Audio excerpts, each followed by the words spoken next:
Hey, what's up everybody? Welcome back. Brendan again. I wanted to make a quick video just to give you my experience yesterday on the JTS clinic I attended. So JTS stands for Juggernaut Training Systems, headed up by Chad Smith, and also in addition, Brandon Lilly was there. So this was a 4-hour clinic I went to yesterday in Milford, Connecticut, which is about an hour and 45 minutes from me, and it was held at Crossfit Milford.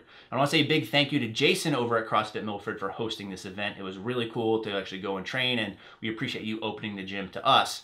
Now, as far as that goes, I also want to mention, if you are not happy with your current commercial gym, it might be in your best interest to see if there's a CrossFit gym near you that will let you train in your own style. Now, I know oftentimes a lot of us kind of poke a little bit of fun at CrossFit, but in reality, they have some of the best equipment when it comes to powerlifting type lifts. So they usually always have deadlift platforms, bumper plates, squat racks, all sorts of stuff.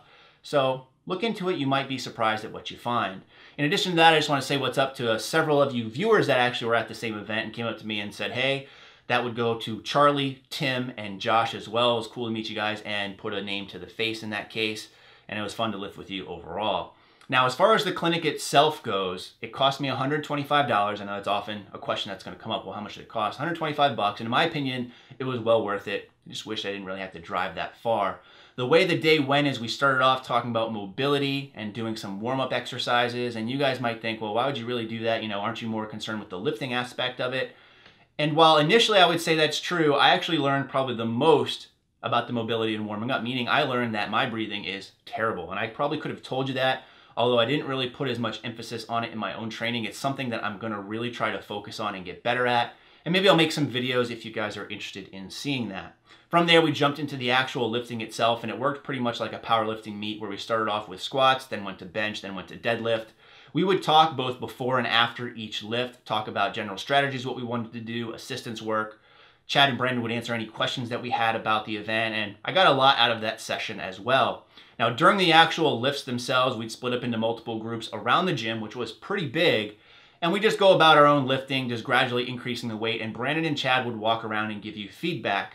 Now, this is a pro and a con in my opinion, as I got some great feedback from Chad on my squats, mostly dealing with breathing again, and a little bit of posture. And I got some good feedback from Brandon on my deadlifts in terms of my range of motion and locking out, and some tips to kind of shorten that and yet be more effective.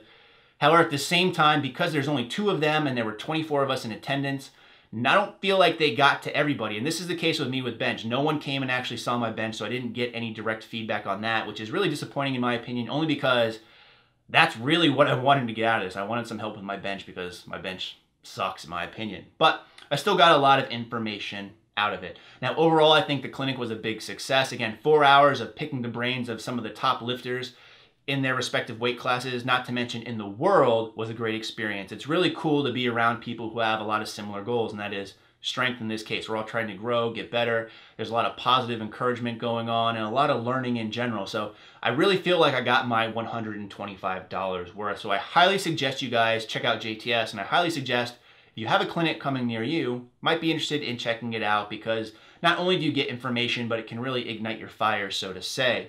Now, I will go ahead and link JTS's information in the description box below, and maybe I'll throw some of Chad and Brandon's individual stuff in there as well. What I'm going to show you now is just a few quick clips of the seminar. I didn't film everything, as I mentioned already, but again, it was a great experience overall and highly recommended if you get the chance. In the meantime, thanks for watching, and as always, stay big.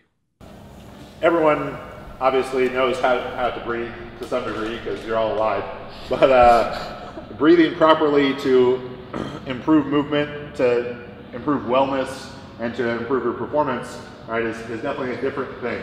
So the main idea that most of it's going to go over is this diaphragmatic breathing. I'm going to use the cue a lot to breathe into your low back. All right. So many people are breathing up in the chest, or they're taking shallow breaths, shallow exhales, and it's creating a lot of tightness through the pecs and neck and causing people to be tight in their internal rotators, shoulders rolled forward, or they're hearing the cue all the time, you know, breathe, like big air in your belly, abs out in the belt, whatever it may be. And what that is causing is for you to go into extension in the low back, all right, which is not only not the strongest position for the low back, it's not the safest position, it's adding length to the hamstring, it's doing a lot of things that we don't want to do. So we're going to use the cue a lot to breathe into the low back, and that's basically to create a neutral spine position. All right, and at first when you do it, it's going to feel really weird. It's going to feel like your low back, low back is rounded forward. All right, but and what I'm doing there is like over exaggerating it. But because so many people are used to walking around in extension, it's going to feel so far the other way. But it's going to be the best thing for you. So this first drill that we're going to do is real basic, kind of the bottom step of this progression. So what you need to do is find a spot on the wall. Well, how many of you guys or girls have back pain? Like chronic back pain? Okay. Yeah, I mean, it comes with the territory. You know, a lot of people have it, but this is something that I dealt with for a long time. I know Chad dealt with it too. I mean, you almost get, you get to the point where you're kind of bigger and you just arch your back to compensate for the way you're built and things like that. Ryan Brown, in a matter of 20 to 30 minutes, literally taught me how to rebreathe, how to reposition myself as a human being, and it effectively changed everything about the way that I lift. So, as trivial as this sounds, and as beginner level as it sounds, it made a huge difference for me.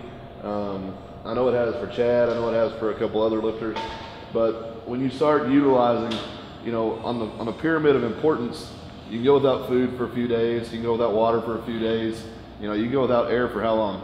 A minute, 2 minutes, 3 minutes? So you begin to realize that oxygen is fairly important to your success. When you look at it from that type of pyramid scheme. And I would say that most of you guys, I would say probably 100% of you are breathing ineffectively. And I still do as well, but it's the pursuit of breathing better that will make you better. And taking this seriously, taking 5 to 10 minutes to do it a day, whether it be before a workout or like I do, I try to do it when I'm in the car. It's really simple to do. Just activation of the core muscles, the lungs, and just an awareness of how you breathe. I mean, most of us, how do you breathe? We're short breathers. That's just the way we've conditioned ourselves to do it. But really we're designed to deep inhale and long, hard exhale. That's the way we're designed to breathe. We don't maximize that ability. So listen to what Chad's gonna walk you through. At least give it a shot today. I mean, if you never do it again, fine. But at least give it the chance to do something for you today. And I think if you do that, if you're open-minded about it, then I think it's gonna work for you. And that's really anything that we say today. I mean, if you come here with a closed mind of, well, my way is the best way, well, our way is the way we do things, but I'm not necessarily sold that my way is the best way. If you show me a better way today, I'm not training the cube tomorrow. Even though it's a system that I developed, if I find a better way of doing something, I'm open to it. And I think that's what will make you a better lifter in the long run, is the more open you are to things and the more open you are to analyzing things, the better you'll be. So give this a shot. I think you'll like it. I definitely like it. Chad definitely liked it. So yeah, I herniated 2 discs 6 months ago, and the entirety of my back rehab was breathing drills and soft tissue work. And I was back, squatting over 600 pounds 4 months after 2 herniated discs. It's a very powerful tool. And if you're breathing wrong, you breathe about 20,000 times a day, and 20,000 reps a day is something's a real quick way to ingrain bad habits. All right, so let's find the spot.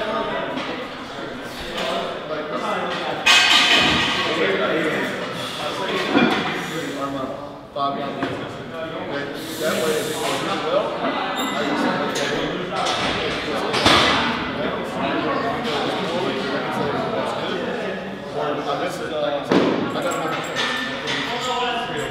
Their goal is to just lift as much weight as possible, and they have butt wings at the bottom, not give a fuck, But if their goal is just to look better and feel better, and they're training for general health and wellness, then I'd just probably be more mindful of it, because who really cares if you put 10 or 20 pounds on the squat then. So yeah, that question. Well, I Facebook Ryan with this. I can answer it. What was your name? Megan? Okay. When she came in, what she was doing is she was in kind of a mid to wide stance, and she was actually going over her knees a little bit, or going over her ankles a little bit, and she was actually stopping short of parallel because she was staying upright, and to try to further herself, she was buttling. Okay, a polite way of saying your ass was just down under. But what we did with her was we kind of just said, hey, let's just start all over. Okay? Not saying what you're doing is wrong, but what you're doing is not being effective for what your goal is to hit that, to gain strength. So we stood her up and looked, and she has fairly long upper leg compared to her lower leg. So we realized she's going to have probably some traction over her knees. Okay, that's going to be okay. You can't penalize her for that, for the way she's built. So then we looked at it and we said, okay, to do that, to compensate for that, she's going to have to push her butt back a little bit more and allow herself to lean a little bit. Not like this, but like just as she gets near the bottom, she's going to have like a gradual. Removing that, going back and saying, you know what? Maybe if I start doing some overhead and biceps, my bench press will get better. Let's look at the chain of reaction when you unwrap the bar. What's the first thing that feels that way? Your forearms, all right? Anybody familiar with Eric's photo? 21-inch forearms, okay? Slightly large individual. Anybody ever seen Scott Mendelson? Probably an 18, 19-inch forearm. Has anybody ever seen Ryan Kennelly? Probably an 18, 19, 20-inch forearm. These men that bench 700 pounds raw have massive forearms. This is your first line of defense. So if you have scrawny forearms, you better start figuring out a way to beef them up. Next thing, triceps and biceps. When you come down, look, this is how so many people. That's okay, it'll be worth the experience. I would take as much time as I could. I'll take almost 3 days. I don't care where you've been or where you do. I figure that's why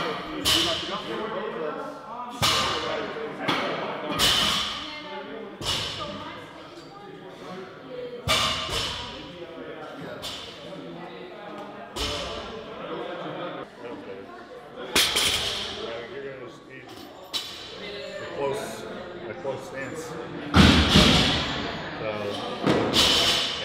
you can't be starting to rest, it's just I lose the elbow tuck. Is that a lat problem or is that something? well, it's whenever you do something wrong, and that's not to say that it's wrong, what happens is your body is going to where it's the strongest.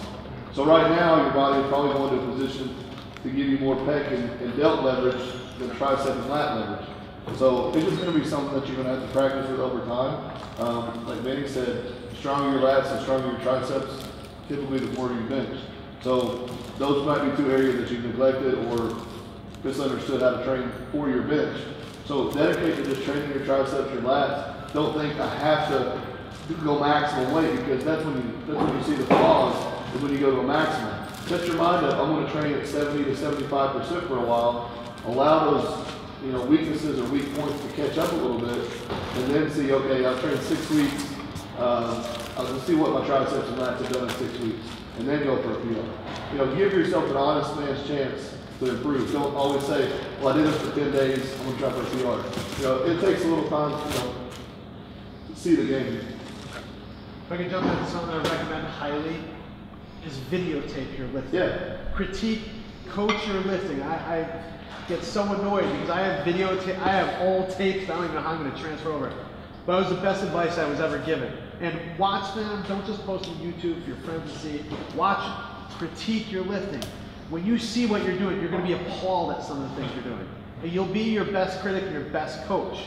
And then you can even send, when you have video, you can send it off to somebody. There are lots of people out there who will help. Any of these guys, you send them a video, they're going to help. Yeah. There's tons of people you can send them to. Well, but it's such a wasted thing. I was doing log press last night, and I'm not a strong man, but I'm doing something for it.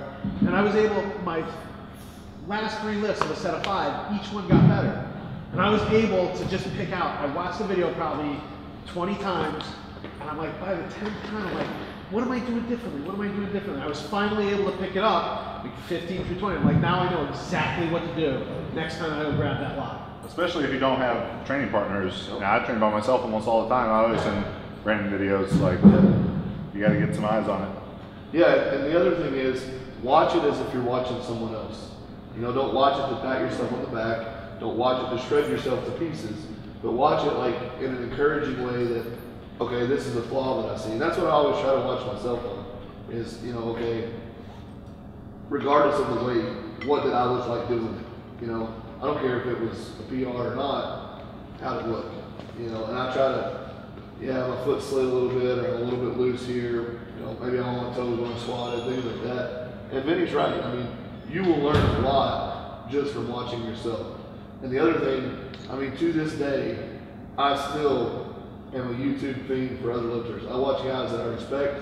I watch guys that are up and coming, you know, because not that I'm necessarily comparing myself to them or worried about them, but if I can learn one thing from them, if I can see one thing that they're doing, you know, like if you watch Milano when he benches, he almost whips his elbow around right when he comes off his chest. And it's the same principle that Dan Green uses to try to drive the momentum to get his elbow under the bar quicker. I can't do that. But if I was that type of bencher, I would say, maybe I don't want to sink so much into my chest more so as I just want to get more elbow drive. You know, pick things apart about other lifters and apply them to yourself. And see, okay, could that work? That's not even in the spectrum of being able to work. Things like that, you know.